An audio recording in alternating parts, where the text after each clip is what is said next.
கிறிஸ்துக்குள் பிரியமானவர்களே, ஆண்டவரும் இரட்சகரும் மீட்பருமாக இயேசு கிறிஸ்துவின் இணையற்ற நாமத்தில் அன்பின் வாழ்த்துக்களை தெரிவித்துக் கொள்கிறேன். கர்த்தர் ரொம்ப நல்லவர். அவர் நேற்றும் இன்றும் என்றும் எப்போதும் மாறாதவர். எல்லாவற்றையும் அதனதின் காலத்தில் நேர்த்தியாய் செய்து கொண்டு வருகிற என் அருமை தேவாதி தேவனுக்கு உள்ளத்தின் ஆழத்திலிருந்து நாம் நன்றி தெரிவித்துக் கொள்கிறோம். கர்த்தர் என்றென்றும் மாறாதவர். அல்லேலூயா. உன்னையும் என்னையும் இதுவரை வழிநடத்தி வந்த தேவன் இனி ஒரு நாட்களிலும் வழிநடத்த அவர் போதுமானவராயிருக்கிறார்.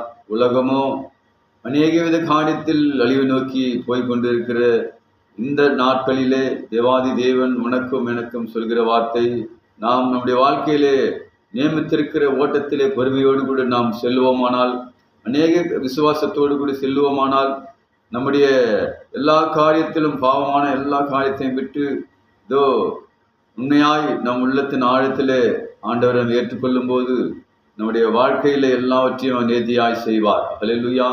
எபிரேயர் 12ஆம் அதிகாரத்திலே 1வது வசனம் சொல்கிறது, ஆகையால் மேகம் போன்ற இத்தனை திரளான சாட்சிகள் நம்மை சூழ்ந்து கொண்டிருக்கிற பாரமான யாவற்றையும் நம்மை சுற்றி நெருக்கி நிற்கிற பாவத்தையும் தள்ளிவிட்டு விசுவாசத்தை தூங்குகிறவரும் முடிக்கிறவருமாயிருக்கிற இயேசுவை நோக்கி நமக்கு நியமித்திருக்கிற ஓட்டத்திலே பொறுமையோடு கூட ஓடக்கடவோம் என்று வேதம் சொல்கிறது.